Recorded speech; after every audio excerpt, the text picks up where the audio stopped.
अस्सलाम वालेकुम मांगर सेठ। हाँ मुंशी, कर खबर है? अज माल कोन वरती छा? हिसाब बुधा। मांगर सेठ, माल अज आयो ही कीने। ओ समुंड के पाए लगी वई आ या पानी सुकी वियो आ? सेठ, न समुंड सुकियो आहे न उनखे वरी बाहि लगी आहे।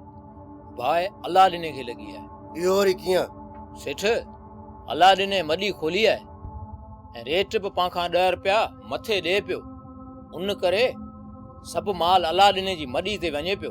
अरे अलाह ॾिने जे घर में त लूण जी लप भी कोन हूंदी आ, उनखे कीअं या ठीअ जी ताक़त मिली? सेठ, इहा ॻाल्हि ऐं बि सम्झो था। हाजी साहब अलाह ॾिने खे मॾी खोले ॾिनी आहे ऐं राजा ते हथ रखई आहे। मेरू ईअं त पोइ पाण वारो ठीओ बीजी वेंदो। हा साईं, जे पंहिंजी मॾी बंदि थी वई न त पंहिंजी इन ॻोठ में वॾी बेइज़ती थींदी। मुंशी, अञा हिते उहो पुट मां ॼणियो ई कोन्हे जेको मांगर जी बेइज़ती करे। सेठ, पोइ करियो अलाह ॾिने जो बंदोबस्त। न धर्म न वीरू, ॻाल्हि कंदो सोराना सच मीरू। अख जो काणू पर हिन तरह जो राणू। तूं ठीक तो चवे मुंशी।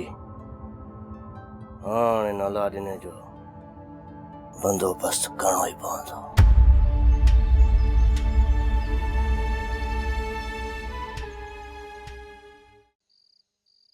खमीसा,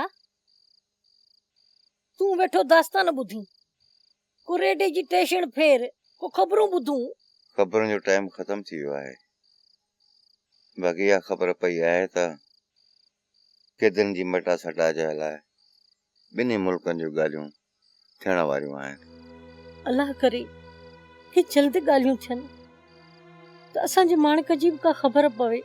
ॿी ख़बर इहा आहे त अलाह ने हाजी साहब जो ठीओ संभालियो आहे ऐं उते कुझु मज़दूरनि जी बि ज़रूरत आहे।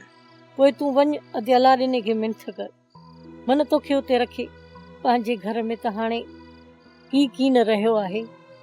2-3 रुपया जुड़ंदा त पंहिंजो पेट पलवो। सुबुह जो अलाह ले वेंदुसि।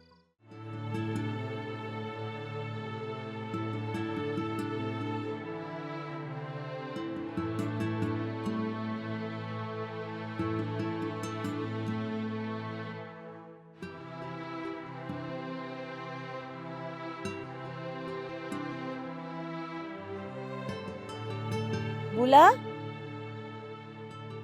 पूजा से चे रही मां। आऊं राजा से मिलण आई आया। ए मुझे एकड़ी गाल सुन रही मां। ए हाजी साहब मना किया है को ए आऊं राजा जी मां आया। ये सुञाणा थो तू राजा जी मां ही, पर हाजी साहब जो अंदर अचण जी केखे भी इजाजत ना है। हाणे ड्रामा सीरियल पाणी ऐं प्रीत जा तमाम एपिसोड्स ॾिसो HD क्वालिटी में। विजिट करियो सिन TV HD ड्रामा।